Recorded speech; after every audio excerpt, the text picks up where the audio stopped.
یہ ہمارا ایک مذاکرہ ہوتا ہے اور یہ ہمیشہ ہمارا مذاکرہ ہو، تاکہ محنت کرنے والے کو یہ معلوم ہو کہ اس وقت میں محنت کس مقام پر کھڑا ہوں۔ تو میرے محترم بھائیو، دوستو، بزرگو، محنت کا مقصد تو اللہ کا دین ہے۔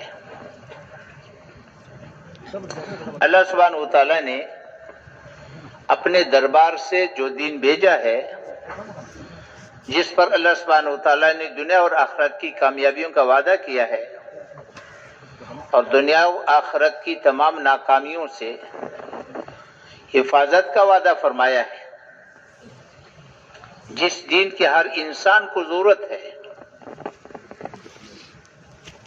ہر انسان اس دین کا محتاج ہے، جس کے بغیر کسی فرد امت کو بھی چارہ نہیں ہے، جس کے ماننے والی بھی محتاج ہے، نہ ماننے والی بھی محتاج ہے، یہاں تک کہ اس دین کو مٹانے والی بھی اس محنت کے اتنے محتاج ہے جتنے ہم اور آپ اس کے محتاج ہیں۔ اب وہ دین وجود میں آ جائے اور کوئی فرد امت اس دین سے محروم نہ رہے، یہ دین 100% وجود میں آ جائے، اور اس محنت کے لیے اللہ سبحانہ وتعالیٰ نے ہر زمانے میں انبیاء کرام علیہ السلام کو بھیجا ہے۔ تو یہ انبیاء کرام علیہ السلام کی محنت ہے، جس کو اللہ سبحانہ وتعالیٰ نے حضور اکرم صلی اللہ علیہ وسلم کی ختم نبوت کے طفیل اس امت کو بہت بڑا انعام کی شکل میں، بہت بڑے عنوان کی حیثیت سے اس امت کو عطا فرمایا ہے۔ تو ہم اس محنت کو کرنا چاہتے ہیں اور سیکھنا چاہتے ہیں اور امت کو اس پر تیار کرنا چاہتے ہیں، تو اس محنت کی ذمہ داری ہے۔ تو ذمہ داری سامنے ہو پھر محنت ہو۔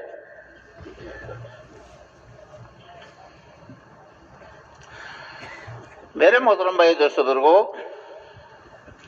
اللہ سبحانہ وتعالی ہمارا خالق ہے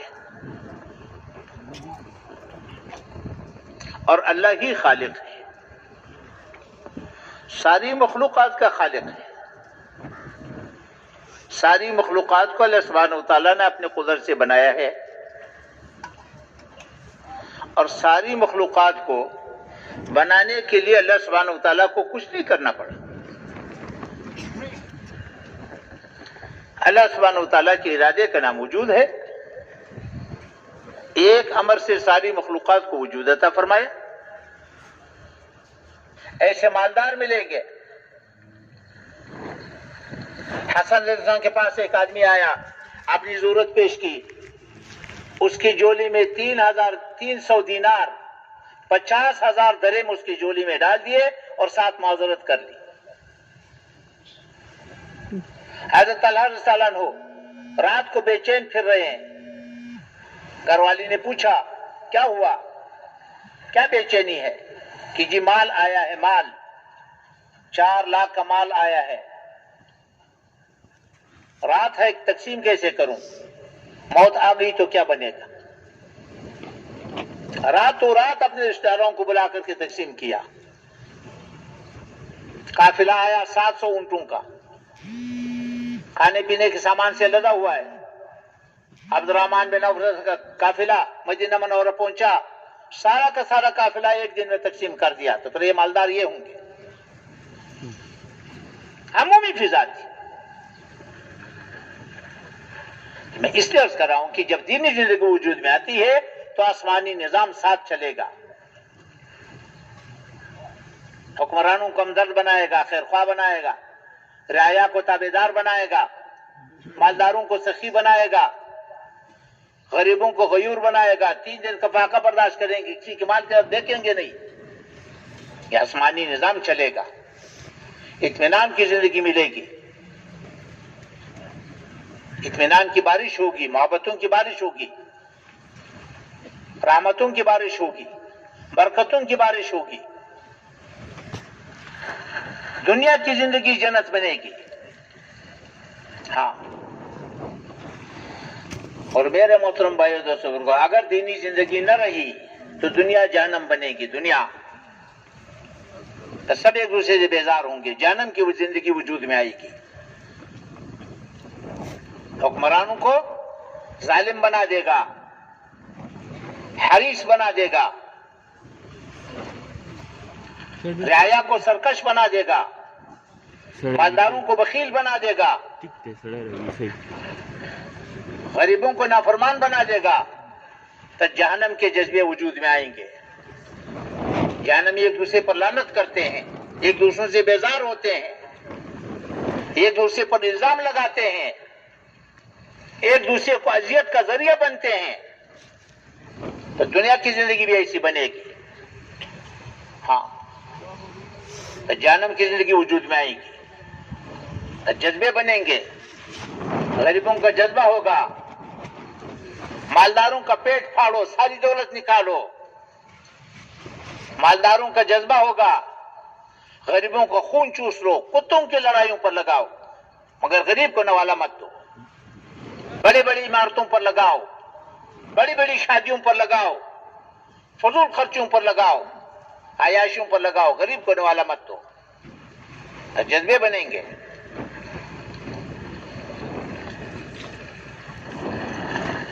ایک دوسرے پر لعنت کریں گے، ایک دوسرے سے بیزار ہوں گے، حکمران رعایا سے، رعایا حکمرانوں سے. جلسے جلوس نکلیں گے، جلسے نکلیں گے، جلسے کریں گے، جلوس نکالیں گے، نعرے لگائیں گے، اس کو اتارو، اس کو بٹھاؤ، اس کو اتارو، اس کو بٹھاؤ. غریبوں کا جذبہ بنے گا، مالداروں کا پیٹ پھاڑو، ساری دولت نکالو. مالداروں کا جذبہ بنے گا، ان کو خون چوس لو، کتوں کی لڑائیوں پر لگاؤ. ایک دوسرے سے بیزار ہوں گے، ایک دوسرے پر لعنت کریں گے. جہنمی ایک دوسرے سے بیزار رہتے ہیں. یا اللہ انہوں نے ہمیں گمراہ کیا، انہیں ہمارے حوالے کرو، ہم ان کو پاؤں کے نیچے مسل دے. یا اللہ انہوں نے ہمیں گمراہ کیا، ان کو ڈبل عذاب دے دو. اللہ فرمائیں گے غم نہ کرو، دونوں کو ڈبل عذاب ملے گا. جہنم کی زندگی وجود میں آئے گی، جس سے سارے کے سارے بیزار ہوں گے، حل کسی کے پاس نہیں ہوگا. میرے محترم بھائی دوستو، آسمانی نظام کو زمین والے کبھی نہیں بدل سکتے. آسمانی نظام کو زمین والے کبھی نہیں بدل سکتے. اس لیے میرے محترم بھائی دوستو، دین انسانی ضرورت ہے، بنیادی ضرورت ہے. ماننے والوں کی ضرورت ہے، نہ ماننے والوں کی ضرورت ہے، جو مٹا رہے ان کی بھی ضرورت ہے. اور موت پر تو آخرت کا دروازہ کھل جائے گا. قبر کی روشنی تو اس کو ملے گی جو دین پر چلے، قبر کی تنگی سے تو وہ بچے گا جو دین پر چلے. حوض کوثر کا پانی تو دین والے کو ملے گا، عرش کا سایہ تو دین والے کو ملے گا، عمل نامہ دائیں ہاتھ تو دین والے کو ملے گا. پولیس رات پر تو وہ گزرے گا جو دینی زندگی گزار کے آئے. اللہ کا درباری تو وہ بنے گا جو دین کی زندگی گزار کر کے آئے. ہمیشہ کی جنت تو دین والے کو ملے گی، ہمیشہ کی جہنم سے تو دین والا بچے گا. بیوی رہ جائے گی، بچے رہ جائے گے، پلازا رہ جائے گا، ڈگری رہ جائے گی، عہدہ رہ جائے گا. جو کچھ ہم نے یہاں کمایا، یہاں کا تو سب کچھ یہی رہ جائے گا. تو میرے محترم بھائی دوستو، ہم کیا چاہتے ہیں؟ ہم دین چاہتے ہیں. دین انسانی ضرورت ہے، بنیادی ضرورت ہے، ماننے والوں کی بھی، نہ ماننے والوں کی بھی. اس لیے ہمارے محنت کا جو محور ہے، ہماری محنت کا جو مقصد ہے، وہ اللہ کا دین ہے. ہم اللہ کا دین چاہتے ہیں، اس لیے محنت ہے اور اس کے محتاج ہے. اگلی گزارش، اللہ نے دنیا کو دارالاسباب بنایا ہے. اسباب کے ہمیشہ دو مرحلے ہیں. پہلا مرحلہ اللہ نے بندے کے ذمہ رکھا ہے، بندے کو اسباب اختیار کرنے کا مختار بنایا ہے. دوسرا مرحلہ اللہ نے اپنے پاس رکھا ہے، نتیجہ اللہ نے اپنے پاس رکھا ہے. مختار کل اللہ ہے، نتیجہ اللہ دے گا. کاشت بندے کے ذمہ ہے اور فصل اللہ دے گا. بیج ڈالنے کے بعد، زمین بنانے کے بعد انسان بے بس ہے، کچھ نہیں کر سکتا، بقیہ فصل اللہ دے گا، شادی بندے کے ذمہ ہے، اولاد اللہ دے گا، نرینہ دے یا زنانہ دے، دونوں دے یا ایک بھی نہ دے، کالا دے یا گورا دے، مرد دے یا عورت دے، یہ اللہ کے قبضے میں ہے، مگر شادی اس کے ذمہ ہے، کاشت اس کے ذمہ ہے، یہ مرحلہ پہلے ہے، دنیا کو دار الاسباب بنایا ہے، نبی کی محنت کو دین کے وجود کا سبب بنایا ہے، پہلے نبی کی محنت وجود میں آئے گی، پھر دین وجود میں آئے گا، یہ اللہ نے نظام بنایا ہے، اس لیے اللہ سبحانہ وتعالیٰ نے سب سے پہلا انسان نبی بنایا، ہر زمانے میں دین وجود میں آیا ہے، نبی کی محنت سے وجود میں آیا ہے، اور قیامت تک دین وجود میں آئے گا، نبی کی محنت سے وجود میں آئے گا۔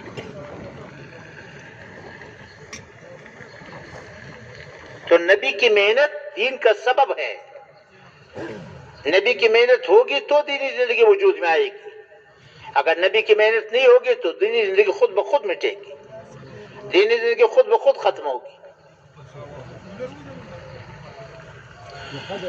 حضور اقدس صلی اللہ علیہ وسلم کو اللہ نے خاتم الانبیاء بنایا،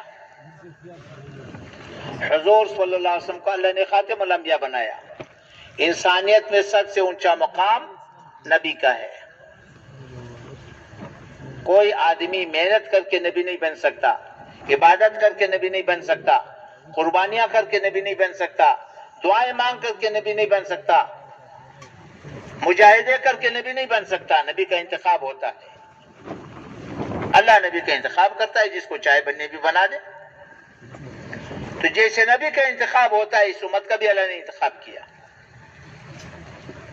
حضور اکرم صلی اللہ علیہ وسلم کو اللہ نے خاتم الانبیاء بنایا، سارے انبیاء کرام میں سب سے اونچا مقام خاتم الانبیاء صلی اللہ علیہ وسلم کا ہے، اور خاتم الانبیاء ایک ہے، ساری مخلوقات میں ایک ہے، اکیلا ہے، ساری مخلوقات میں خاتم الانبیاء ایک ہے، انبیاء کرام تو بہت سارے آئے ہیں لیکن خاتم الانبیاء صلی اللہ علیہ وسلم ایک ہے، سب سے اونچا مقام، امام الانبیاء بنایا، خاتم الانبیاء بنایا، انسانیت میں سب سے اونچا مقام عطا فرمایا، اللہ کا سب سے زیادہ قرب خاتم الانبیاء صلی اللہ علیہ وسلم کو حاصل ہے، اس لیے تمام انبیاء کرام علیہ السلام کا امام بھی بنایا، تمام انبیاء کرام کو تعارف بھی کرایا، تمام انبیاء کرام علیہ السلام سے اللہ سبحانہ وتعالیٰ نے نبی علیہ السلام کے بارے میں وعدہ لیا، ہر نبی سے وعدہ لیا کہ جب خاتم الانبیاء صلی اللہ علیہ وسلم اگر تیرے زمانے میں آیا تو نے اس کا اتباع کرنا ہے، پھر تمہارے نبوت پر چلنے سے تمہیں نجات نہیں ملے گی، اس کا اتباع کرنا، اس لیے تو صاف فرمایا کہ موسیٰ علیہ السلام اصلی تورات لے کر کے آئے گا بھی تو محمد علیہ السلام کے بغیر، محمد علیہ السلام کی اتباع کے بغیر اس کو نجات نہیں ملے گی، صاف فرما دیا۔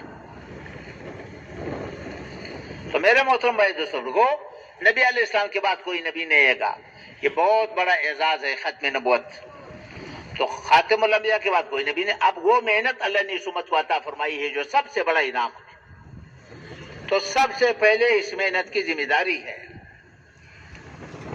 ختم نبوت، نبی علیہ السلام کے بعد کوئی نبی نہیں آئے گا، جو نبی علیہ السلام کے بعد کسی کی نبوت کا اقرار کرے گا پکا بے ایمان ہے، جو نبوت کا دعویٰ کرے گا وہ بھی بے ایمان، جو اس کی نبوت کی تائید کرے گا وہ بھی پکا بے ایمان۔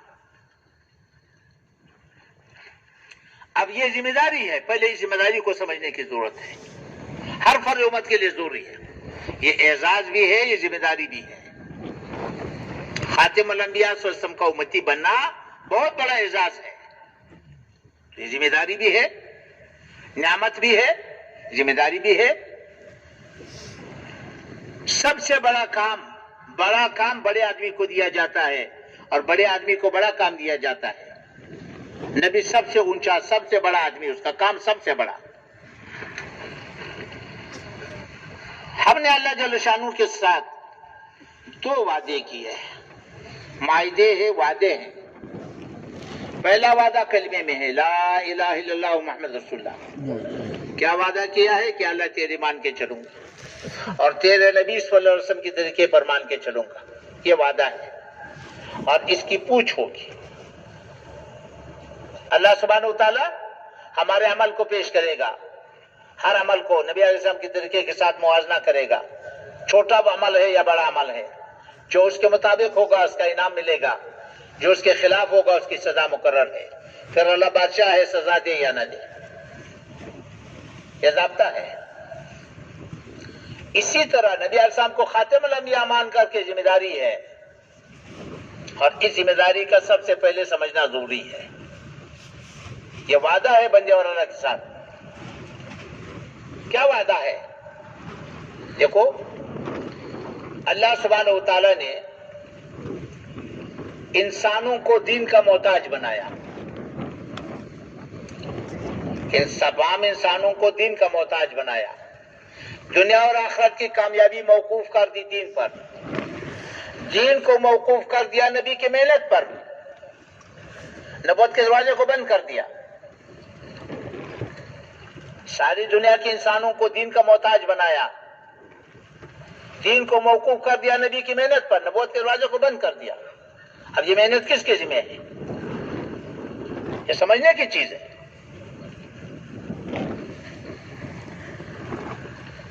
نبی علیہ السلام کے بعد کوئی نبی نہیں آئے گا، کیا مطلب؟ یہ ذمہ داری بھی ہے، یہ اعزاز بھی ہے۔ اب وہ محنت میرے ذمہ ہے جو نبی لے کر کے آیا، پورا دین میرے ذمہ ہے، پورا عالم میرے ذمہ ہے، آنے والی نسلیں میرے ذمہ ہے۔ کیا کرنا ہے یہ بات کی بات ہے، کیسے کرنا ہے یہ بات کی بات ہے۔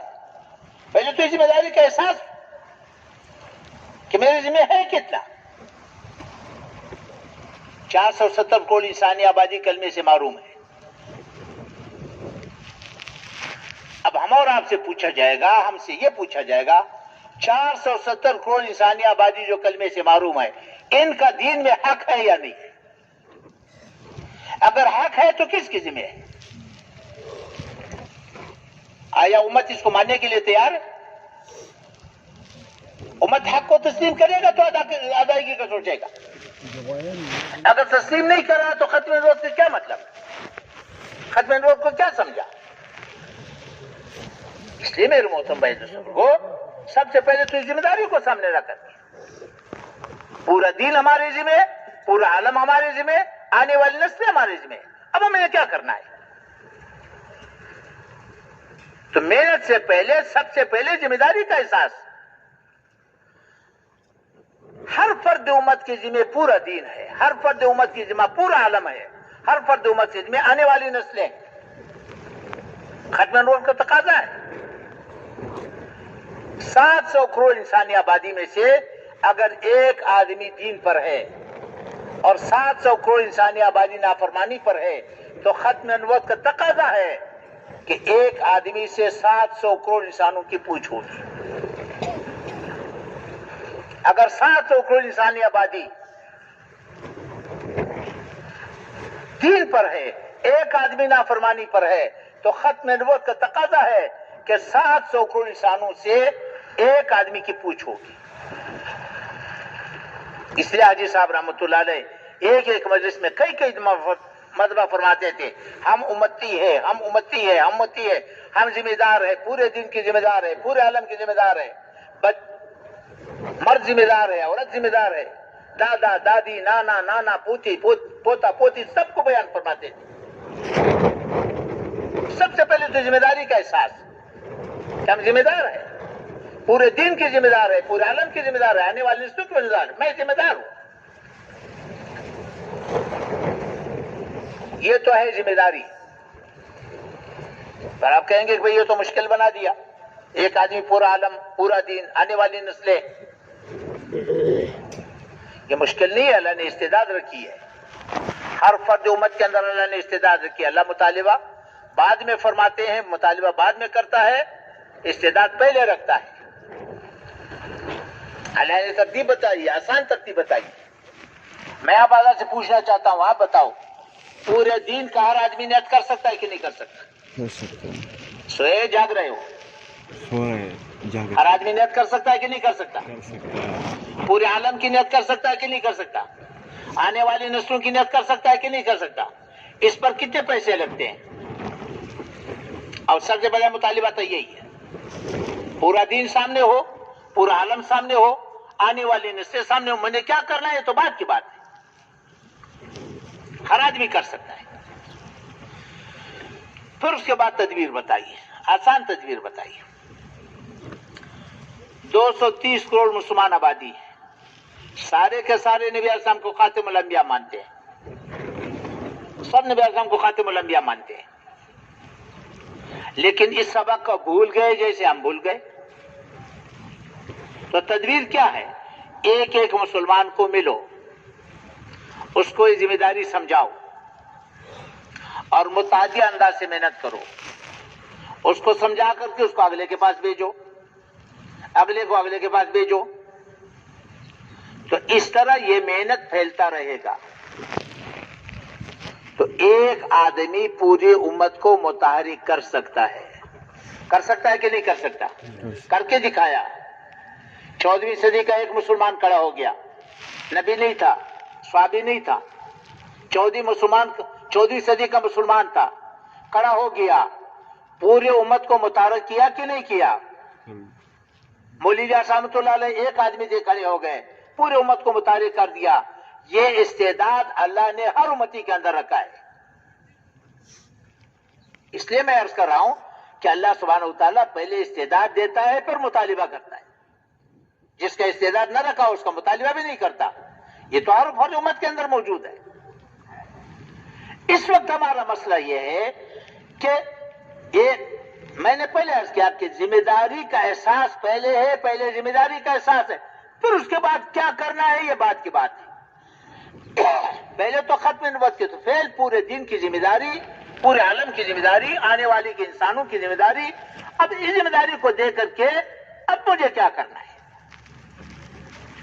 اس وقت ہمارا مسئلہ یہ ہے، ہمیں مشکل یہ پیش آ رہی ہے کہ دین کا کام کرنے والے جو بھی ہے، جس شکل میں بھی ہے، جہاں بھی ہے، دین کا کام اور محنت کرنے والے جتنا کر رہا ہے اس سے زیادہ اپنے ذمہ نہیں سمجھ رہا، حالانکہ اس سے زیادہ اس کے ذمہ ہے. جتنا کر رہا ہے اس سے زیادہ اپنے ذمہ نہیں سمجھتا، اس سے زیادہ کے لیے اپنے آپ کو معذور سمجھتا ہے، حالانکہ معذور نہیں ہے. ایک امتی کے اندر پوری امت کو متحرک کرنے کی استعداد موجود ہے. تو اس لیے سب سے پہلا مطالبہ ختم نبوت کا تقاضا یہ ہے کہ پورا دین ذمہ ہو، پورا عالم، آنے والی نسلیں اس ذمہ داری کو سامنے رکھ کر کے اب مجھے کیا کرنا ہے. محنت بعد کی بات ہے، پہلے تو ذمہ داری ہے، ذمہ داری کا احساس ہے، ذمہ داری کی سمجھداری ہے. اب کیا کرنا ہے؟ اب سوچیں، 470 کروڑ انسانی آبادی کلمے سے کیوں محروم ہے؟ اب دیکھو 470 کروڑ انسانی آبادی کلمے سے کیوں معروف ہے؟ ان کا مطالبہ کیا ہے؟ وہ کلمے سے اس لیے معروم ہے کہ مسلمان کلمے کی زندگی سے معروم ہے. مسلمان کلمے کی زندگی سے کیوں معروم ہے؟ مسلمان کلمے کی محنت سے معروم ہے. اب یہ ہمارا جرم ہے. ان کا مطالبہ ہے کہ اسلام دکھاؤ، اسلام دکھاؤ. اسلام کو دیکھنے کے لیے وہ ہمارے مسجدوں میں نہیں آئیں گے، یہ یاد رکھو. وہ ہمارے منڈیوں میں آئیں گے، ہمارے بازاروں میں آئیں گے، ہمارے کارخانوں میں آئیں گے، ہمارے گھروں میں آئیں گے. ہماری منڈیاں، ہمارے بازار، ہمارے کارخانے، ہمارے تھانے، ہمارے اسپتال، ہماری کچہریاں، وہ تو دینی زندگی سے خالی ہے. وہاں پر تو دینی زندگی موجود نہیں ہے. تو ہم ان کو کہاں لے کر کے جائیں گے؟ دین کہاں دکھائیں گے؟ دیکھو ایک بات میں آپ سے عرض کروں، دنیا میں سب سے زیادہ دیندار علاقہ جو سمجھا جاتا ہے یہ ہمارے پٹھانوں کا علاقہ سمجھا جاتا ہے، جہاں بھی ہے. اور واقعی دینداری یہاں زیادہ ہے. جو سب سے زیادہ دیندار علاقہ سمجھا جاتا ہے وہ ہمارے پٹھانوں کا علاقہ سمجھا جاتا ہے. میں آپ سے پوچھتا ہوں، ہمارے بازاروں میں دین ہے؟ ہمارے کارخانوں میں دین ہے؟ ہمارے تھانوں میں دین ہے، ہمارے اسپتالوں میں ہے، وہ تو ساری اسی کفری بنیادوں پر چل رہی ہے. تو اسلام دکھاؤ تو کہاں دکھاؤ؟ وہ تو کہتے ہیں اسلام دکھاؤ. وہ اسلام تو ہمارے پاس ہے ہی نہیں جو ہم دکھانے کے لیے. ہمیں یہ خوش فہمی ہے کہ اسلام محفوظ ہے. محفوظ تو ہے، لیکن محفوظ الماریوں میں ہے یا زندگیوں میں ہے؟ بازار کا دین تو الماری میں بند ہے، کارخانے کے دین تو الماری میں بند ہے، زراعت کا دین تو الماری میں بند ہے، وہ تو الماری میں بند ہے. اقامت دین کس کو کہتے ہیں؟ جو دین مٹا ہوا ہے اس کو وجود ملے، یہ اقامت دین ہے. یہ اقامت دین کی محنت ہے. الماری کا دین بازار میں آ جائے. ہمیں یہ خوش فہمی ہے کہ دین تو محفوظ ہے. محفوظ تو ہے، لیکن کہاں پر محفوظ ہے؟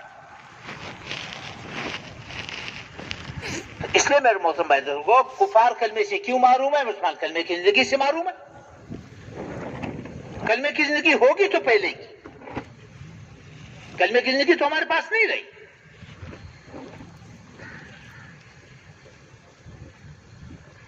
اچھا، مسلمان کلمے کی زندگی سے کیوں معروم ہے؟ مسلمان کلمے کی محنت سے معروم ہے. کلمے کی محنت ہوگی تو کلمے کی زندگی وجود میں آئے گی. دیکھو، محنت کو سمجھنے کی ضرورت ہے. محنت پہ سب سے پہلی ذمہ داری ہے، سب سے پہلے ذمہ داری ہے پورے دین کو سامنے رکھ کر، پورے عالم کو سامنے رکھ کر، آنے والی نسلوں کو سامنے رکھ کر کے اس ذمہ داری کے ساتھ محنت کرنا. ہماری غلط محنت کی وجہ سے دنیا میں کفر پھیلا ہوا ہے. غلط محنت کیا ہے؟ کہ ہم نے دین اور دین کی محنت کو مال والوں کا محتاج بنایا ہے. ہمارے دین تو چاردیواری کے اندر بند ہے، باہر دین کا کوئی وجود نہیں ہے. اور ہماری محنت ہماری مادی نقشوں کی تابع بن رہی ہے. چلا تو لگاؤں گا، لیکن ابھی نہیں لگاؤں گا، اس لیے کہ ابھی سیزن ہے، میرا کاروبار کا وقت ہے. چلا تو اس وقت لگاؤں گا جب فارغ ہوں گا. ہاں، اپنی طبیعت کا چلا لگاؤں گا، اپنی طبیعت کے لوگوں کے ساتھ چلا لگاؤں گا. گرمی میں ٹھنڈے علاقے میں نہیں جاؤں گا، سردی میں گرم علاقے میں نہیں جاؤں گا. وہاں اردو بولنے والے وہاں میں نہیں جاؤں گا، مجھے پشتو والوں میں بھیجو. اپنی طبیعت کی محنت. ٹھیک ہے، چلو تو لگ جائے گا، ثواب مل جائے گا، دین تو وجود میں نہیں آئے گا. ہم نے تو دین کو اپنی مادی نقشوں کا تابع بنایا ہے. ابھی نق نکلو، نق نہیں جاؤں گا، ابھی مجھے فرصت نہیں ہے، میں بعد میں جاؤں گا. رائے کے اجتماع سے جاؤں گا، رائے کے جوڑ سے جاؤں گا، میں فلاں وقت میں نکلوں گا، اپنی طبیعت کے ساتھی کے ساتھ نکلوں گا. یہ تو محنت کرنے والوں کا حال ہے، جو نہ کرنے والے ان کا تو کیا ہوگا. تو غلط محنت کیا ہے؟ اپنی محنت کو، اپنے دین کو مال اور مال والوں کا تابع بنانا، یہ غلط محنت ہے. وہ تو اس محنت سے دین وجود میں آئے گا جو آزاد ہو، مادی نقشوں کا پابند نہ ہو. ہمارا تیتو چاردیواری کے اندر بند ہے، چاردیواری سے باہر کچھ بھی نہیں، اور وہ بھی ملک مال والوں کا محتاج. اس لیے میرے محترم بھائی دوستوں کو محنت کو اصلی شکل میں وجود میں لانے کے لیے محنت ہے، ورنہ تو ہزاروں لاکھوں پھرتے رہیں گے، ہمارے بازار ویسے ویران پڑیں گے. جب تک ہم یہ طے نہ کہ ہمیں دینی زندگی سیکھنی ہے، اس کے لیے تو ہم نے نکلنا ہے، ایمان سیکھنا ہے، ایمانی زندگی سیکھنی ہے. تو ہماری غلط محنت کی وجہ سے دنیا میں کفر پھیلا ہوا ہے. غلط محنت کیا ہے؟ کہ ہم نے دین کو اور دین کی محنت کو اپنی مادی نقشوں کا پابند بنایا، اس کے ساتھ بندھا ہوا ہے. ہمارا مرکز مال والوں کا محتاج، ہماری مسجد مال والوں کا محتاج، ہمارے تبلیغ مال والوں کا محتاج، ہمارے چلے مال والوں کا مال کا محتاج. تو مفلوج دین ہے، مفلوج دین کو کون قبول کرے گا؟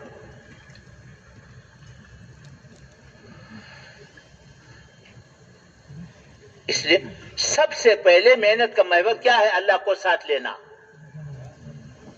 اللہ کو ساتھ لینا یہ ہماری ضرورت ہے. تو اس لیے کہاں سے شروع کرنا ہے؟ تو سب سے پہلے محنت کی ذمہ داری ہے.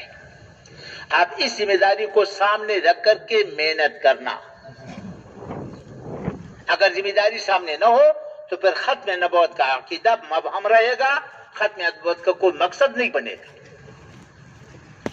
ختم نبوت کا یہ مقصد ہے کہ پورا دین میرے ذمہ ہے، پورا عالم میرے ذمہ ہے، آنے والی نسلیں میرے ذمہ ہے، اب مجھے کیا کرنا ہے؟ پوری امت کو متحرک کرنا. جہاں جا سکتے ہو وہاں خود جاؤ، جہاں نہیں جا سکتے کسی اور کو بھیجو.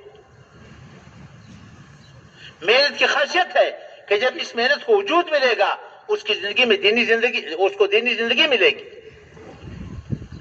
جب اصول اور آداب کے ساتھ محنت کرے گا تاجر کی زندگی میں دین آئے گا، زارے کی زندگی میں دین آئے گا، کارخانے والے کی زندگی میں دین آئے گا، مزدور کی زندگی میں دین آئے گا.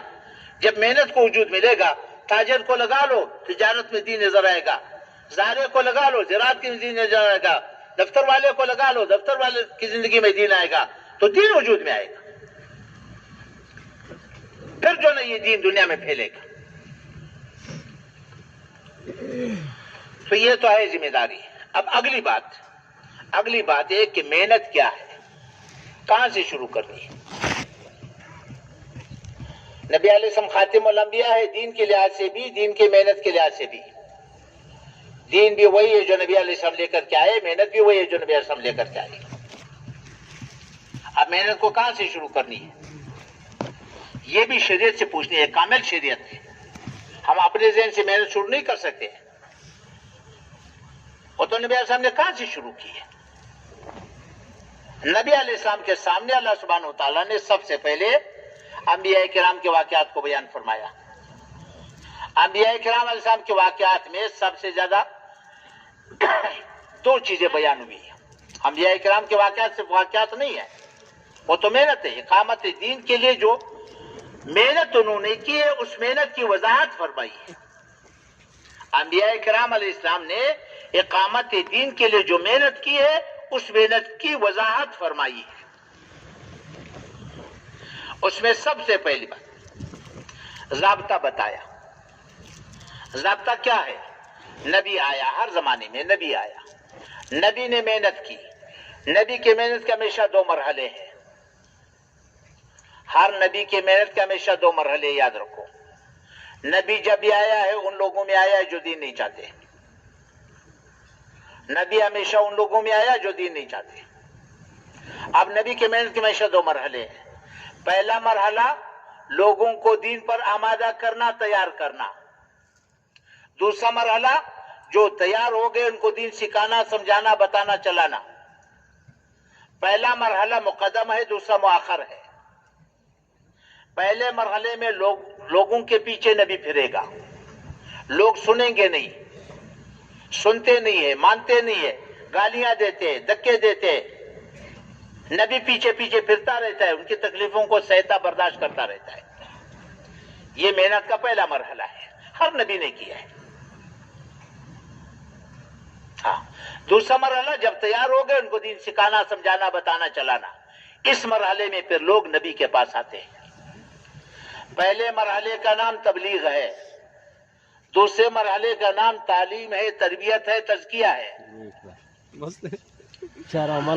امت کو حادثہ یہ پیش آیا صدیوں پہلے، یاد رکھو کہ پہلا مرحلہ تبلیغ امت کے ہاتھ سے نکل چکی ہے اور صدیوں پہلے نکل چکی ہے. اور دوسرے غم کی بات یہ ہے کہ امت ماننے کو بھی تیار نہیں ہے. امت مانتا بھی نہیں ہے. سرمایہ ہاتھ سے نکل گیا اور مانتا بھی نہیں ہے کہ سرمایہ میرا ہاتھ سے نکل گیا، تو غم بھی نہیں کرے گا. تو تبلیغ تو ہاتھ سے نکل گئی. بے طلب امت کے پیچھے پھرنا امت نے چھوڑ دیا، بلکہ ہم نے دھکا دے دیا. باطل نے اس بے طلب امت کو سینے سے لگا لیا اور اسی بے طلب امت کو دین کے نقشوں کے مٹانے پہ لگا دیا. پوری دنیا میں جاؤ دیکھو، باطل پیچھے کڑا ہے. کبھی ہمارے دین پر ہاتھ نہیں ڈال سکے گا، نہ ڈالے گا، نہ ڈال سکے گا، نہ اس کو ڈالنے کی ضرورت ہے. جب اس کو مفت کارکن ملے ہیں، کھائے گا میرے اور آپ کے گھر سے، پہنے گا میرے اور آپ کے گھر سے، استعمال ہوگا کفر کے لیے، کفر باطل میں کھڑا ہے، اسے سینے سے لگا دیا مہر، آپ نے زکات دے دیا۔ یہ سب سے بڑا المیہ ہے اس امت کا کہ ہم نے بے طلب امت کو دھکا دے دیا، اپنے حال پہ چھوڑ دیا، باطل نے سینے سے لگا لیا۔ اس بے طلب امت کو دین کے نقشوں کے مٹانے پر پوری دنیا میں جا کر کے پھر وہ یہی ہو رہا ہے۔ اب اس امت کو سینے سے لگانے کی ضرورت ہے، سینے سے لگاؤ گے تو سب کچھ تمہاری جولی میں ڈالنے کے لیے تیار ہے۔ سب سے پہلا المیہ امت کا یہ ہے۔ تو نبی کی محنت کا پہلا مرحلہ تبلیغ ہے، تبلیغ ہمارے ہاتھ سے نکل چکا ہے، اور امت نے پہلے مرحلے کا نام دوسرے پر رکھا ہوا ہے، مانتا نہیں ہے کہ تبلیغ ہمارے ہاتھ سے نکل گیا، پہلے مرحلے کا نام دوسرے پر رکھ دیا۔ یہ پہلا المیہ ہے اس امت کے ساتھ۔ تو نبی نے آ کر کے محنت کی، نبی نے محنت کی، اللہ نے ایک دورانیہ اس کو محنت کا دیا۔ جب دورانیہ پورا ہو گیا تو محنت کے دو مرحلے پہلے بتا دیا، پہلے لوگوں کو تیار کرنا، آمادہ کرنا، پھر ان کو سکھانا، سمجھانا، بتانا، چلانا۔ جب یہ دورانیہ پورا ہوا پھر اللہ کے دربار سے فیصلہ آیا ہے۔ وہ فیصلہ کیا ہے کہ اللہ نے اپنی قدرت سے، قدرت کاملہ سے نبی اور نبی کا ساتھ دینے والوں کو زمین کا وارث بنا دیا اور باطل کو راستے سے ہٹا دیا۔ یہ ضابطہ ہے اور یہ ضابطہ قیامت تک چلے گا۔ ابراہیم علیہ السلام کو سنایا ہے، نوح علیہ السلام کو سنایا ہے، موسیٰ علیہ السلام کو سنایا ہے، لوط علیہ السلام کو سنایا ہے، یہ ضابطہ سمجھایا ہے کہ پہلے نبی کی محنت وجود میں آئے گی، پھر دین وجود میں آئے گا، پھر اللہ دنیا اور آخرت کی کامیابی عطا کرے گا۔ جب زمین پاک ہو گئی اور زمین کا وارث نبی اور نبی کا ساتھ دینے والے بن گئے، باطل کو راستے سے ہٹا دیا، پھر اللہ نے نبی کو اپنے پاس بلا لیا انعام دینے کے لیے۔ دنیا تو انعام کی جگہ ہے نہیں۔ جب نبی کو اپنے پاس بلا لیا تو محنت ٹوٹ گئی، جب محنت ٹوٹ گئی دین میں خلل پڑ گیا، آہستہ آہستہ لوگ دین سے دور ہوتے جا کر کفر میں ڈوب گئے، نافرمانی میں ڈوب گئے۔ اللہ نے پھر نبی بھیج دیا۔ یہ ضابطہ ہے اور یہ ضابطہ قیامت تک چلے گا کہ سب سے پہلے نبی کی محنت وجود میں آئے گی، پھر دین وجود میں آئے گا، پھر اللہ سبحانہ وتعالی دنیا و آخرت کا کامیابی عطا کرے گا۔ یہ ضابطہ ہے نبی علیہ السلام کے بعد، چونکہ کوئی نبی نہیں آئے گا، اب یہ ضابطہ قیامت تک چلے گا۔ لیکن یاد رکھو، نبی کی محنت خالص ہوگی تو دین وجود میں آئے گا، اگر نبی کی محنت میں ملاوٹ ہوگی تو دین وجود میں نہیں آئے گا۔ دین خالص ہوگی تو اللہ باطل کو توڑے گا، اگر دین خالص نہ ہوگی تو اللہ باطل کو نہیں توڑے گا۔ یہ بھی ضابطہ ہے، یاد رکھو۔ نبی کی محنت میں ملاوٹ ہوگی تو دین وجود میں آئے گا، دین میں ملاوٹ ہوگی تو باطل نہیں ٹوٹے گا۔ باطل کو اللہ ہمیشہ میں 3 بنیادوں پر توڑے گا، یاد رکھو۔ کتنے بنیادوں پر؟ 3 بنیادوں پر۔ سب سے پہلے ایسا مجمع وجود میں آئے جن کی زندگی میں مکمل دین ہو، جس میں زندگی میں کفر کی ملاوٹ نہ ہو، کفر کی مشابہت نہ ہو، پھر اللہ دین کو وجود عطا کرے گا، پھر اللہ باطل کو توڑے گا، دین کو غالب کرے گا۔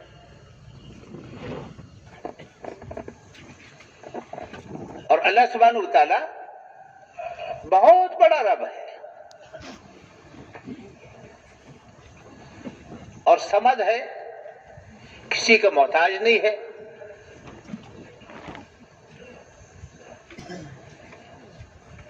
رب وہ ہے جو تمام ضرورتوں کو پورا کرنے والا ہو، ہر مخلوق کی ضرورتوں کو پورا کرنے والا اللہ ہے، اور علیم و خبیر ہے، ہر مخلوق کی ضرورت کو جاننے والا ہے۔ ہماری موجودہ ضرورتوں کو جاننے والا اللہ ہے، ہمارے آنے والی ضرورتوں کو بھی جاننے والا اللہ ہے، اور تمام ضرورتوں کو پورا کرنے والا اکیلا تنہا اللہ ہے۔ اللہ کا کوئی شریک نہیں ہے، اللہ کا کوئی مشیر نہیں ہے، اللہ سبحانہ وتعالیٰ کا کوئی وزیر نہیں ہے، اکیلا ہے، تنہا ہے۔ اور اللہ سبحانہ وتعالیٰ ساری مخلوقات کا رب ہے، ساری مخلوق اللہ کی محتاج ہے.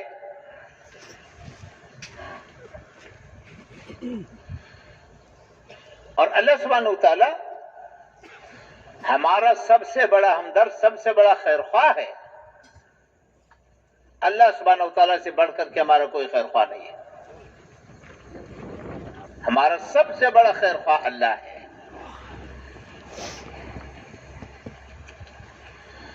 اس انسان کو اللہ سبحانہ وتعالی نے پیدا فرمایا ہے، ساری مخلوقات میں ممتاز بنایا ہے. اس انسان کو اللہ سبحانہ وتعالی نے اپنا خلیفہ بنایا ہے، اشرف المخلوقات بنایا ہے، عزت والا بنایا ہے. اللہ کی دربار میں سب سے زیادہ عزت اس انسان کا اللہ نے رکھا ہے. سب سے زیادہ معزز اور مکرم انسان ہے، اور مخلوقات کو اس کی خدمت پہ لگایا ہوا ہے. جتنی مخلوقات ہم اور آپ کو نظر آ رہی ہے اور بازیں نظر نہیں آ رہی ہے، اس کی خدمت میں لگے ہوئے. سورج ہے، چاند ہے، زمین ہے، پانی ہے، ہوائیں ہیں، پہاڑ ہے، حیوانات ہے، زمین کے اندر کی چیزیں ہیں، زمین کے اوپر کی چیزیں ہیں، ہوا، پانی، آب، ساری مخلوق، یہاں تک کہ فرشتوں کو اس کی خدمت پہ لگایا ہوا ہے. مخدوم الخلائق ہے. اس انسان کو اللہ نے اپنا خلیفہ بنایا ہے، اور اس انسان کو اللہ سبحانہ وتعالی نے اپنے لیے بنایا ہے. اس انسان کو اللہ سبحانہ وتعالی کبھی ختم نہیں کرے گا. یہ ہمیشہ ہمیشہ اللہ سبحانہ وتعالی کے پاس رہے گا. یہ انسان اللہ سبحانہ وتعالی کا خلیفہ ہے. یہ انسان اللہ سبحانہ وتعالی کا ہمنشین ہے، درباری ہے، اللہ سبحانہ وتعالی کا معزز مہمان ہے، مکرم ہے، معزز ہے، مشرف ہے. اس کو سب سے زیادہ قریب رکھا ہے. تو میرے محترم بھائی دوستو بزرگو، چونکہ اللہ سبحانہ وتعالی ہمیشہ کے لیے ہے، اس انسان کو ہمیشہ اپنے پاس رکھے گا. اس انسان کی زندگی کسی لمحے ختم نہیں ہوگی. اس کی زندگی کے مراحل ہیں. ماں کے پیٹ میں تھا، مختصر زندگی تھی، ضرورتیں مختصر. دنیا میں آیا تو ضرورتیں بھی بڑھ گئی، زندگی بھی بڑھ گئی. پھر موت کا وقت آئے گا تو اس کی زندگی کا اگلا دروازہ کھل جائے گا. برزخ کی زندگی ہے بہت لمبی، وہاں کی ضرورتیں بہت زیادہ. پھر قیامت برپا ہوگا، ساری زمین آسمان کو اللہ پاک لپیٹ لے گا، اور پھر اس کے بعد حشر کا دن ہوگا. 50,000 سال کا ایک دن ہوگا. پھر پرصراط پر گزر کر کے یہ انسان اللہ سبحانہ وتعالی کے دربار میں پہنچ جائے گا، اور ہمیشہ کے لیے اللہ سبحانہ وتعالی کا درباری رہے گا. تو اس انسان کو اللہ سبحانہ وتعالی ختم نہیں کرے گا. اس انسان کے لیے اللہ سبحانہ وتعالی نے ہمدردی، خیرخواہی کی بنیاد پر اپنی دربار سے ایک مناسب، مبارک، انتہائی پاکیزہ زندگی گزارنے کا طریقہ بھیجا ہے، جس کا نام دین اسلام ہے، جس میں اس انسان کی دنیا اور آخرت کی ساری کامیابیاں رکھی ہیں. اور یہ دین اسلام اس انسان کی ضرورت ہے. کامل دینی زندگی ہوگی تو اللہ کا کامل تعلق ملے گا. یہ زندگی ایمان سے شروع ہوتی ہے. ایمان ہے، جاندار عبادات ہے، اخلاق ہے، معاملات ہے، معاشرت ہے، آگے جا کر کے قضا ہے. مکمل دینی زندگی ہوگی تو مکمل اللہ کا تعلق ملے گا.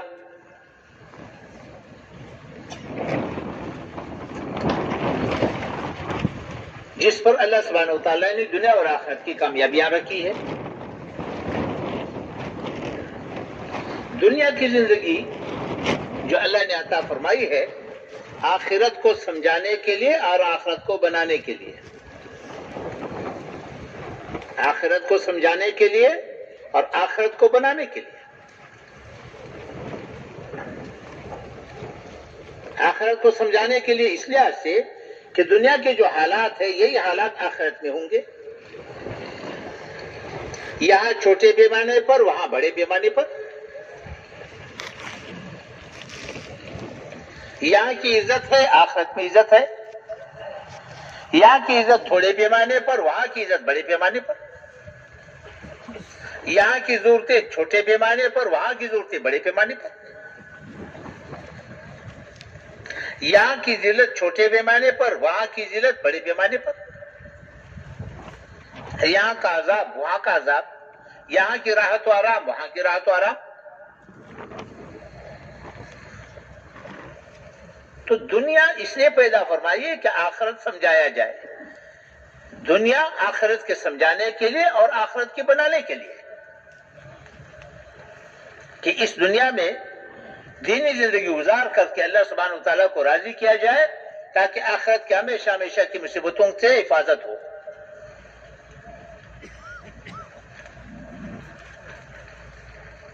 بھئی یہ تصویریں نہ لو. یہ بڑا پاکیزہ ماحول ہے. پاکیزہ ماحول کو گناہوں سے آلودہ نہ کرو.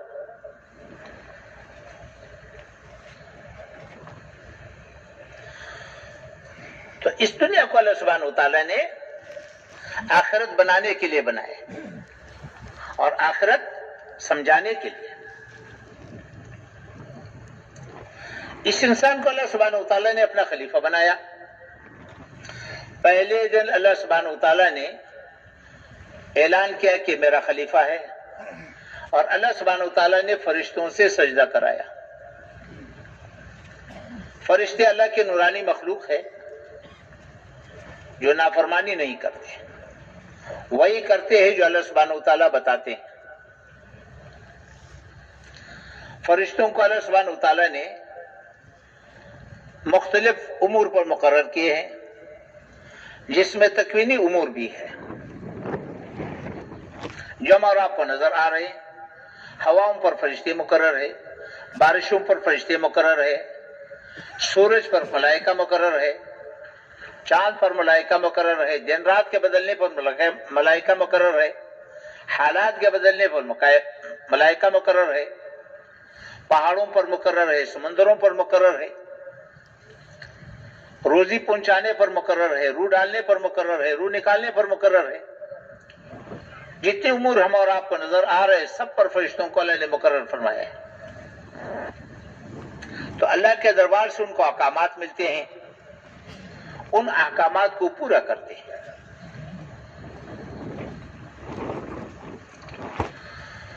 تو اس انسان کو اللہ سبحانہ وتعالیٰ نے پیدا فرمایا, تمام ملائکہ سے سجدہ کرایا اور اس انسان کو اس کا مقام دکھایا. جبرائیل علیہ السلام جیسے فرشتے کو اس کے سامنے جھکا دیا,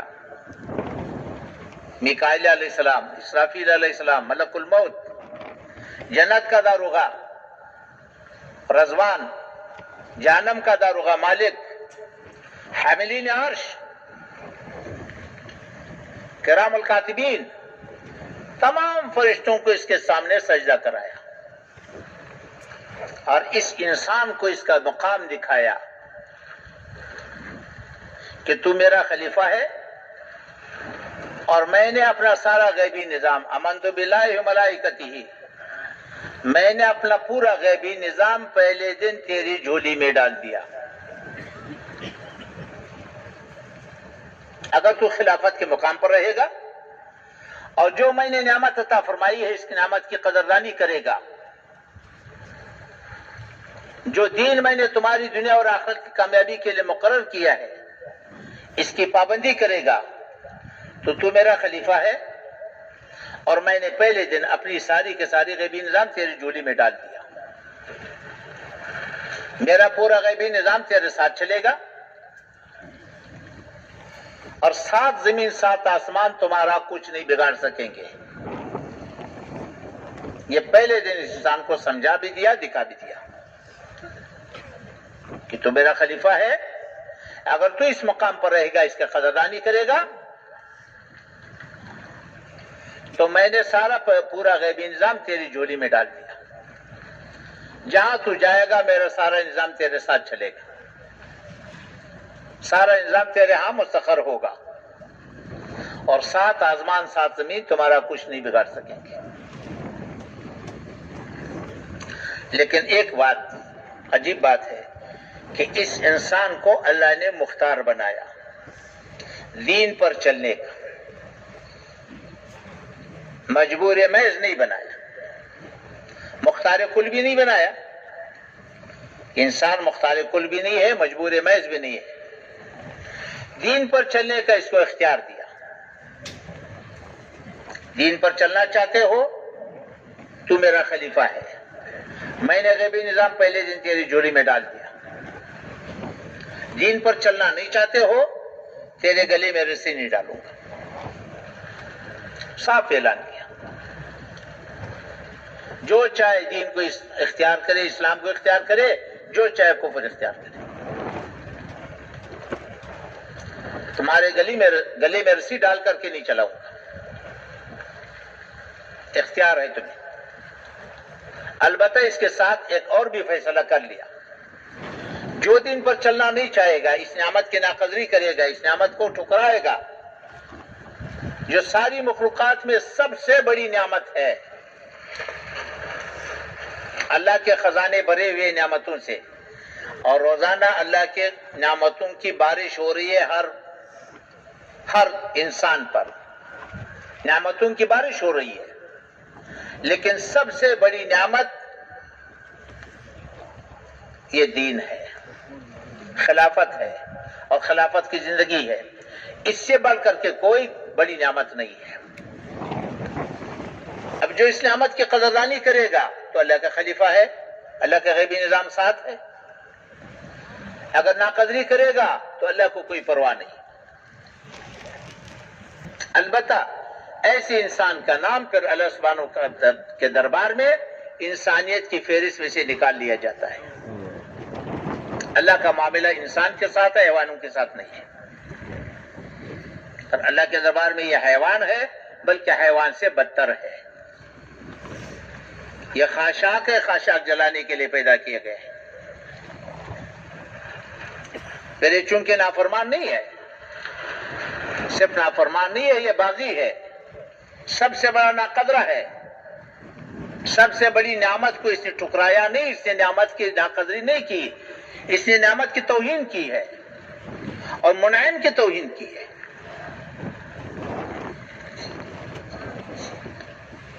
تو باغی کے لیے دنیا کے کسی قانون میں معافی نہیں ہے. یہ اصول ہے، دنیا کے کسی قانون میں باغی کے لیے معافی نہیں ہے. مجرم کے لیے ہو سکتی ہے، نافرمانی ہو گئی، غلطی ہو گئی، اس کے لیے معافی ہے، معافی کا دروازہ کھلا ہوا ہے.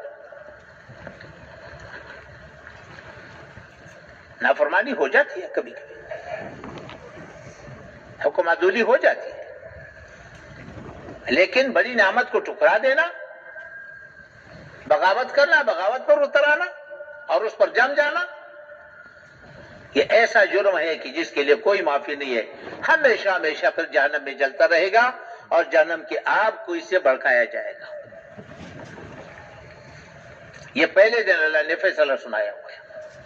اور اللہ سبحانہ وتعالی کے اصول بدلتے نہیں ہیں، یہ ضابطے ہیں، یہ اصول ہے، یہ سنت اللہ ہے، یہ کبھی بدلتے نہیں. البتہ چونکہ اللہ سبحانہ وتعالی سب سے بڑا ہمدرد خیر خواہ ہے،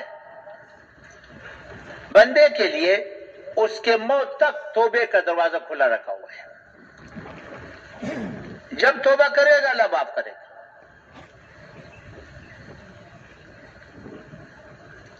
چاہے وہ گناہ سے توبہ کرے، چاہے وہ کفر سے توبہ کرے،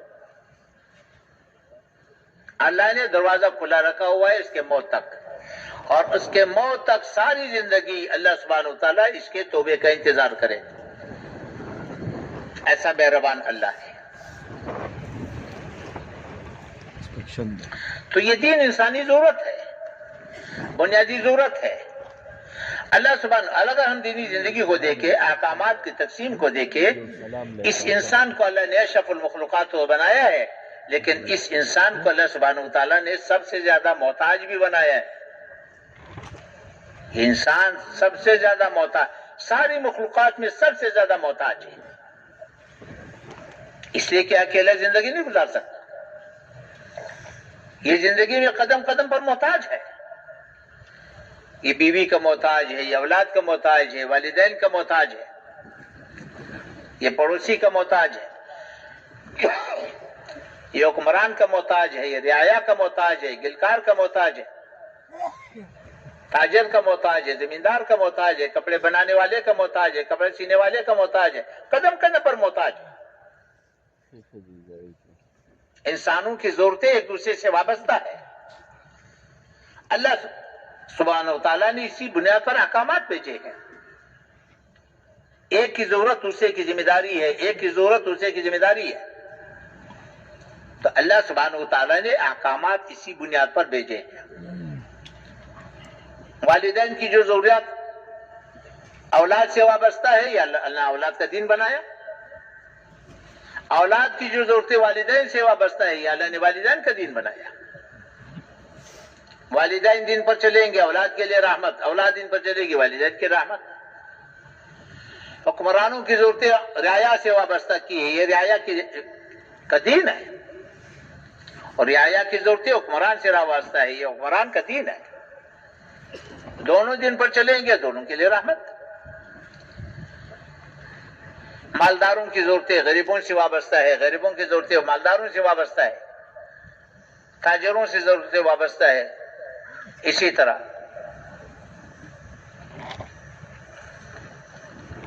جتنی بھی ہماری ضرورتیں ہیں ایک دوسرے کے ساتھ وابستہ ہیں.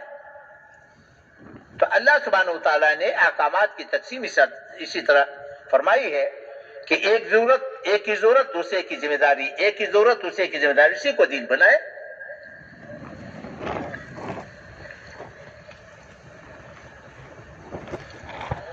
تو دین پر چلنے والا, دین پر چلنا انسانی ضرورت ہے, اور دین پر چلنے والا اللہ کو دیکھے گا اور محمد رسول اللہ صلی اللہ علیہ وسلم کو دیکھے گا, آخرت کو دیکھے گا, اور انسانی ہمدردی کی بنیاد پر چلے گا. دین ہمدردی کی بنیاد پر دیا گیا ہے. اس لیے دین پر چلنے والے کا کسی سے کوئی گلہ نہیں ہوتا, اس کا کسی سے مطالبہ بھی نہیں ہے. دین کی تو بنیاد یہ ہے کہ میرا کام بنانے والا اللہ ہے. لا الہ الا اللہ, میرا کام صرف اور صرف اللہ بنائے گا. اللہ میرا الہ ہے, اس لیے کہ مشکل کشا وہی ہے, دنیا اور آخرت کی کامیابیاں دینے والا وہی ہے, دنیا اور آخرت کی ناکامیوں سے بچانے والا وہی ہے, اور وہی قدرت والا ہے, وہی میرا خالق ہے, مالک ہے, رب ہے, میرا ہمدرد ہے, خیرخواہ ہے. سارے کام وہی بنائے گا, ساری مخلوقات اس کے قبضے میں ہے. تو میں تو اللہ کو سامنے رکھ کر کے چلوں گا, میں اللہ کو راضی کروں گا, اللہ کو سامنے رکھ کر کے چلوں گا, وہی میرا کام بنائے گا. مخلوق سے میرا کوئی مطالبہ نہیں ہے, کوئی ضرورت میری مخلوق سے وابستہ بھی نہیں ہے. یہ بنیاد ہے, اور اصل تو آخرت ہے. میں تو آخرت کا مسافر ہوں. تو اس لیے دین پر چلنے والے کا دنیا میں کسی سے کوئی مطالبہ نہیں ہے, اور کسی سے توقع بھی نہیں ہے, کسی سے امید بھی نہیں ہے. اس لیے وہ کسی سے گلہ بھی نہیں کرے گا, مطالبہ بھی نہیں کرے گا. اللہ کو سامنے رکھ کر کے چلے گا, محمد رسول اللہ صلی اللہ علیہ وسلم کو سامنے رکھ کر چلے گا, آخرت کو سامنے رکھ کر چلے گا. یہ دین کی بنیاد ہے.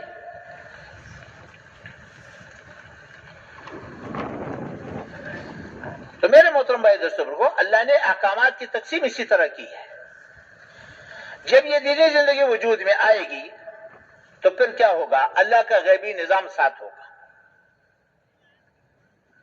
اللہ کا غیبی نظام ساتھ چلے گا، آسمانی نظام متوجہ ہوگا، اللہ سبحانہ وتعالی ہواؤں کو مسخر کرے گا، پانی کو مسخر کرے گا، آگ کو مسخر کرے گا،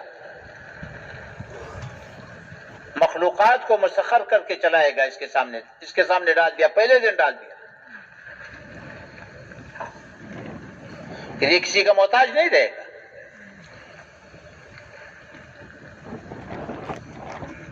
سات زمین سات آسمان اس کا کچھ بگاڑ نہیں سکیں گے، کیونکہ اللہ کا بندہ ہے، اللہ کو سامنے رکھ کر کے چل رہا ہے، آخرت کو سامنے رکھ کر کے چل رہا ہے۔ جب دینی زندگی وجود میں آتی ہے تو پھر آسمانی نظام ساتھ چلے گا۔ اللہ سبحانہ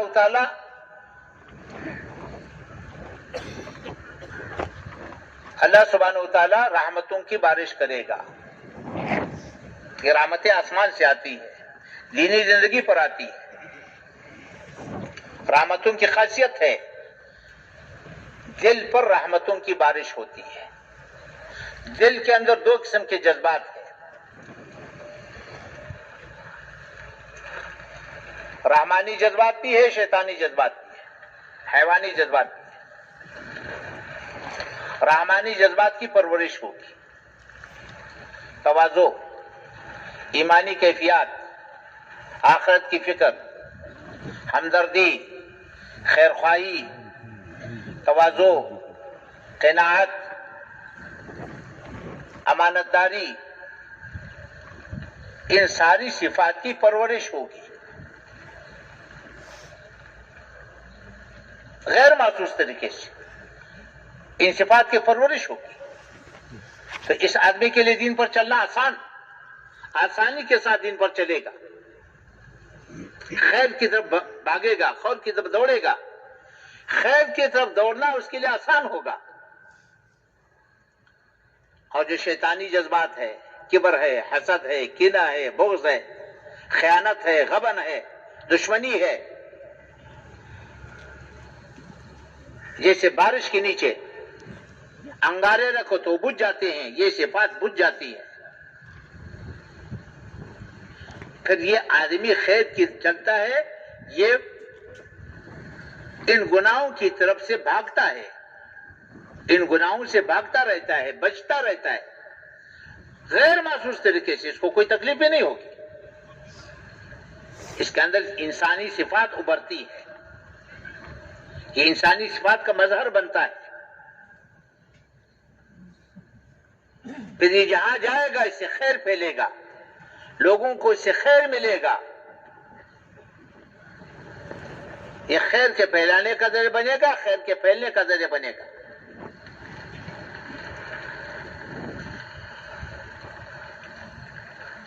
اور محبتوں کی بارش ہوگی۔ محبت آسمانی چیز ہے، اللہ جل شانہ محبتوں کی بارش کرے گا۔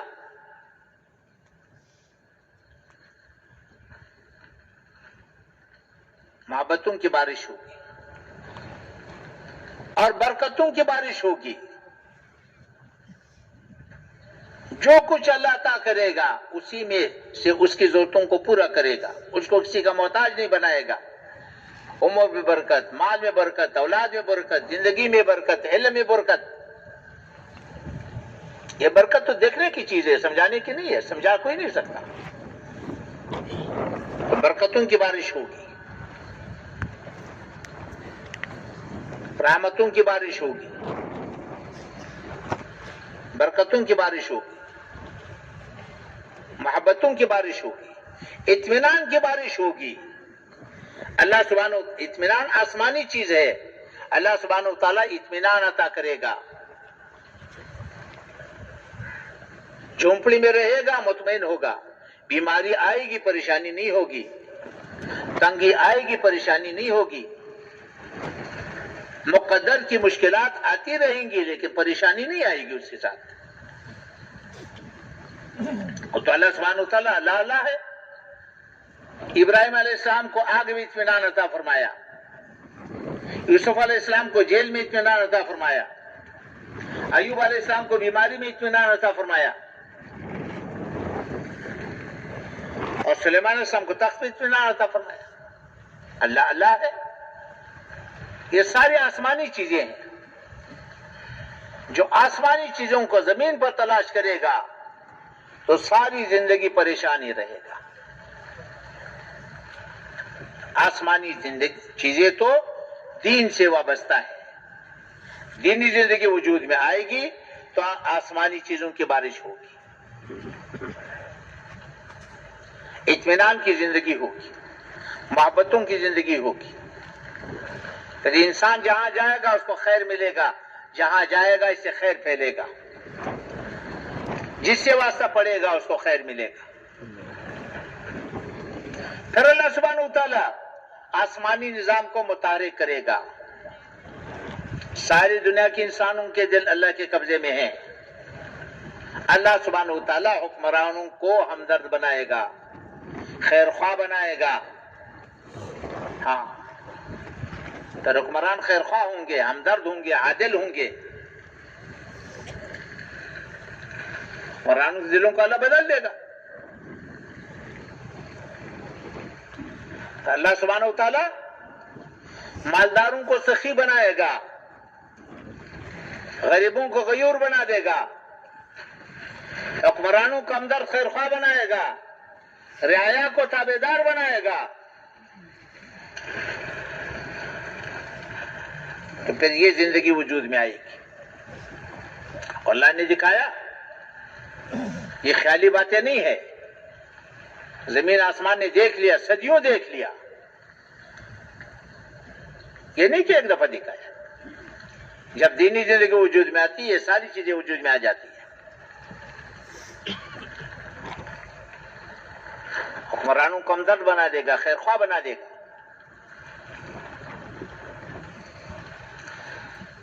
عبد الرحمن بن عوف رضی اللہ تعالیٰ عنہ نے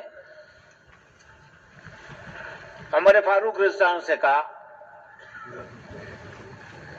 کہ امیر المومنین آپ ذرا نرمی فرمائے, آپ کے خوف سے گھروں کے اندر کنواری لڑکیاں گھبراتی ہے. تو حضرت عمر رضی اللہ عنہ نے فرمایا کہ اللہ کا احسان ہے, اللہ کا شکر ہے کہ اللہ سبحانہ وتعالیٰ نے لوگوں کے دلوں کو میرے رعب سے بھر دیا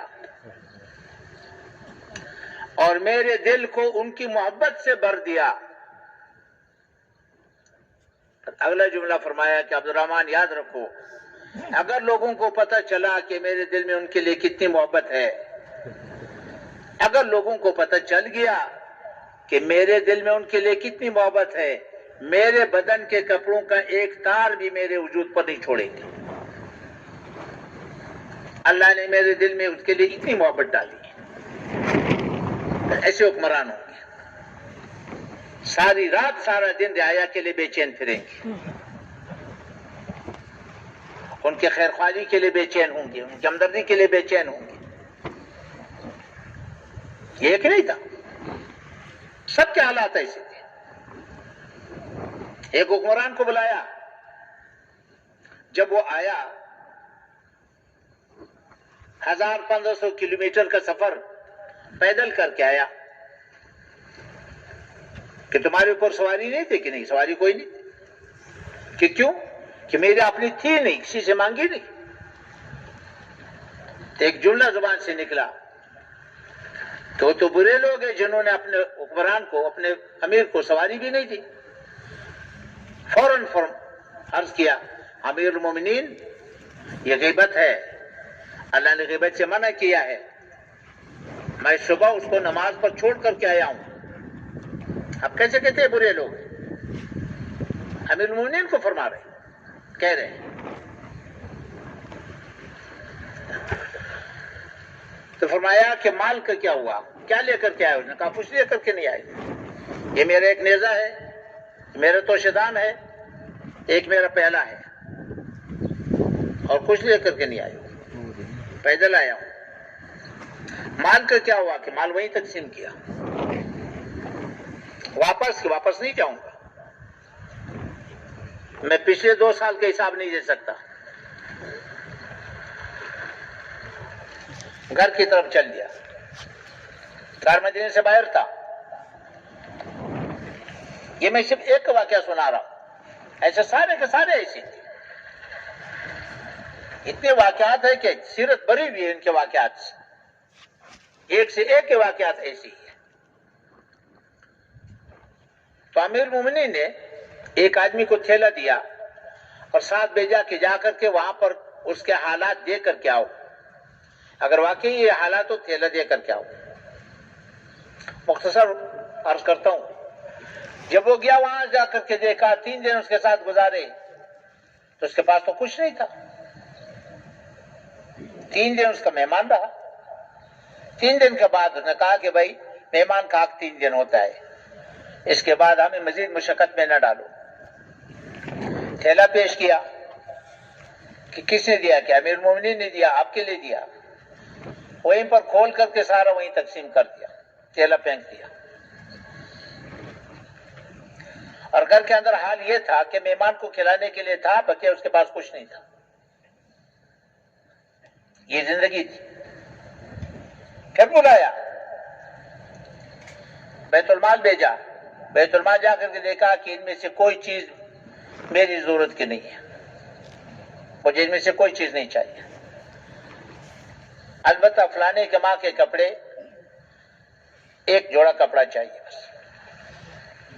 ایک جوڑا کپڑا لے لیا اور روانہ ہو گئے. تو حضرت عمر رضی اللہ عنہ نے دعا مانگی کہ یا اللہ اگر عمر جیسا آدمی میرے خلافت میں نہ ہو، یا اللہ مجھے زندگی نہیں چاہیے. تو حکمران ایسے ہوں گے. یہ تو ایک کی بات ہے. عمومی فضا تھی. لوگ مال لے کر کے آتے تھے، بازاروں میں پھرتے تھے، لینے والا کوئی نہیں تھا. معاویہ رضی اللہ عنہ کے زمانے میں ایسے ہی حال. امن کا یہ حال تھا. معاویہ رضی اللہ عنہ کے زمانے میں ایک حکمران نے گھنٹے کی آواز سنی. پوچھا یہ کیا ہے؟ کہ جی لوگ پہرا دے رہے. خبردار کوئی پہرا نہیں. کیا پہرا ہے؟ یہاں سے لے کر رہے تک اگر ایک رسی بھی گم ہو گئی تو میرے گریبان پکڑ کر کے لے لو. اتنا امن. اور اس نے لکھا ہے کہ معاویہ رضی اللہ عنہ کے زمانے میں لوگ اپنے کواڑ کھلے چھوڑ کر کے سوتے تھے. گھروں کے اندر قوانی لڑکیاں اطمینان کے ساتھ سوتی تھی، گھروں کی کواڑ کھلے رہتے تھے. ایک آدمی عراق سے آیا. حضرت عمر رضی اللہ عنہ نے پوچھا کیسے آنا ہوا، لوگوں کو کیسے پایا؟ کہ اپنے ماں باپ کی اولاد جیسے پایا. ایسی اطمینان کی زندگی اللہ عطا کرے گا. ایسے حکمران ملیں گے، ایسے مالدار ملیں گے. حسن رضی اللہ عنہ کے پاس ایک آدمی آیا، اپنی ضرورت پیش کی. اس کی جولی میں 3,300 دینار، 50,000 درہم اس کی جولی میں ڈال دیے اور ساتھ معذرت کر لی. حضرت طلحہ رضی اللہ عنہ رات کو بے چین پھر رہے ہیں. گھر والی نے پوچھا کیا ہوا، کیا بے چینی ہے؟ کہ جی مال آیا ہے، مال 4 لاکھ کا مال آیا ہے. رات ہے، تقسیم کیسے کروں؟ موت آ گئی تو کیا بنے گا؟ راتوں رات اپنے رشتہ داروں کو بلا کر کے تقسیم کیا. قافلہ آیا 700 اونٹوں کا، کھانے پینے کے سامان سے لدا ہوا ہے. عبد الرحمن بن عوف کا قافلہ مدینہ منورہ پہنچا، سارا کا سارا قافلہ ایک دن میں تقسیم کر دیا. تو پھر یہ مالدار یہ ہوں گے. عمومی فضا تھی.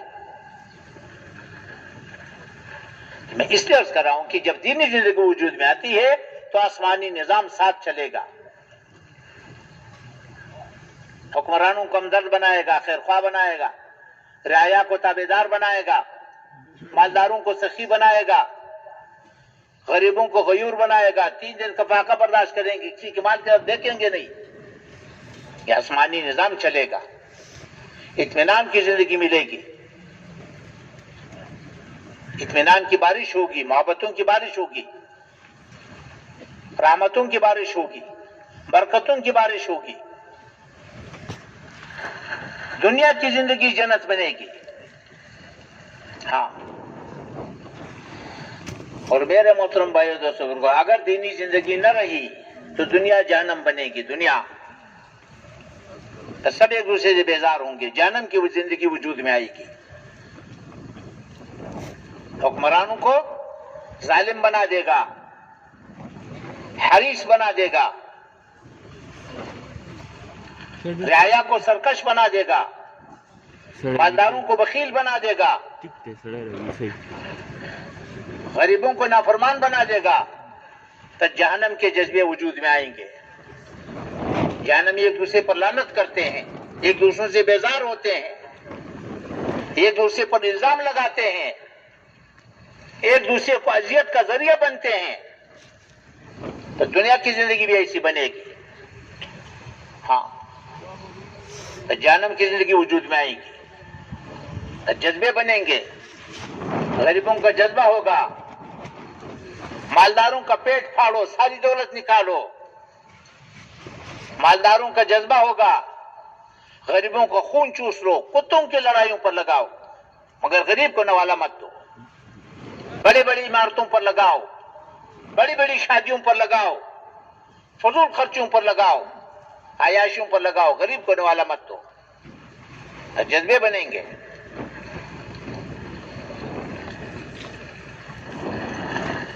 ایک دوسرے پر لعنت کریں گے, ایک دوسرے سے بیزار ہوں گے. حکمران رعایا سے, رعایا حکمرانوں سے. جلسے جلوس نکلیں گے, جلسے نکلیں گے, جلسے کریں گے, جلوس نکالیں گے, نعرے لگائیں گے. اس کو اتارو, اس کو بٹھاؤ, اس کو اتارو, اس کو بٹھاؤ. غریبوں کا جذبہ بنے گا, مالداروں کا پیٹ پھاڑو, ساری دولت نکالو. مالداروں کا جذبہ بنے گا, ان کو خون چوس لو, کتوں کی لڑائیوں پر لگاؤ. ایک دوسرے سے بیزار ہوں گے, ایک دوسرے پر لعنت کریں گے. جہنمی ایک دوسرے سے بیزار رہتے ہیں. یا اللہ انہوں نے ہمیں گمراہ کیا, انہیں ہمارے حوالے کرو, ہم ان کو پاؤں کے نیچے مت سلتے. یا اللہ انہوں نے ہمیں گمراہ کیا, ان کو ڈبل عذاب دے دو. اللہ فرمائیں گے غم نہ کرو, دونوں کو ڈبل عذاب ملے گا. جہنم کی زندگی وجود میں آئے گی جس سے سارے کے سارے بیزار ہوں گے, حل کسی کے پاس نہیں ہوگا. میرے محترم بھائی دوستو, آسمانی نظام کو زمین والے کبھی نہیں بدل سکتے. آسمانی نظام کو زمین والے کبھی نہیں بدل سکتے. اس لیے میرے محترم بھائی دوستو, دین انسانی ضرورت ہے, بنیادی ضرورت ہے. ماننے والوں کی ضرورت ہے, نہ ماننے والوں کی ضرورت ہے, جو مٹا رہے ان کی بھی ضرورت ہے. اور موت پر تو آخرت کا دروازہ کھل جائے گا. قبر کی روشنی تو اس کو ملے گی جو دین پر چلے. قبر کی تنگی سے تو وہ بچے گا جو دین پر چلے. حوض کوثر کا پانی تو دین والے کو ملے گا. عرش کا سایہ تو دین والے کو ملے گا. عمل نامہ دائیں ہاتھ تو دین والے کو ملے گا. پولیس رات پر تو وہ گزرے گا جو دینی زندگی گزار کے آئے.